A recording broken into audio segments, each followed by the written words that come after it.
कुछ खबरें कारोबारी दुनिया से आपको बताएं। जुलाई 10 सितंबर 2024 के लिए माहाना 200 यूनिट तक सार्फिन के लिए बिजली की कीमत बढ़ाने का फैसला वापस। वफाकी काबीना ने 200 यूनिट वाले सार्फिन के लिए बिजली की कीमत में इजाफा वापस लेने की मंजूरी दे दी।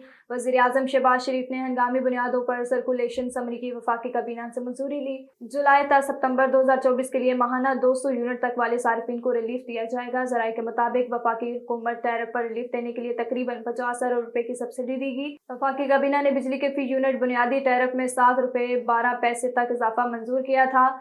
जराये का बताना है कि बिजली के बुनियादी टैरिफ में इजाफे का इतलाक 1 जुलाई 2024 से करने की तजवीज़ है। माहाना 50 यूनिट तक लाइफ लाइन सार्फिन के लिए फी यूनिट टैरिफ 3.95 रुपए बरकरार रहेगा।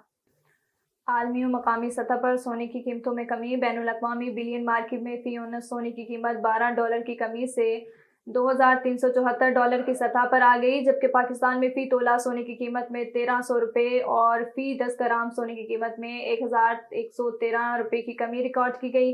कीमतों में कमी के बायस मकामी सराफा बाजारों में फ़ी तोला सोने की कीमत 2,45,100 रुपये और फ़ी 10 ग्राम सोने की कीमत में 2,10,134 रुपये की सतह पर आ गई। रुपए की कदर में कमी। इंटरबैंक में डॉलर महंगा हो गया। कारोबारी हफ्ते के पहले रोज इंटरबैंक में अमेरिकी करेंसी की कीमत में 13 पैसे का इजाफा रिकॉर्ड किया गया, जिसके बायस इंटरबैंक में डॉलर 278 रुपये 50 पैसे की सतह पर बंद हुआ। याद रहे कि गुज़श्ता कारोबारी हफ्ते के अख्ताम पर इंटरबैंक में डॉलर 278 रुपये 37 पैसे पर बंद हुआ था।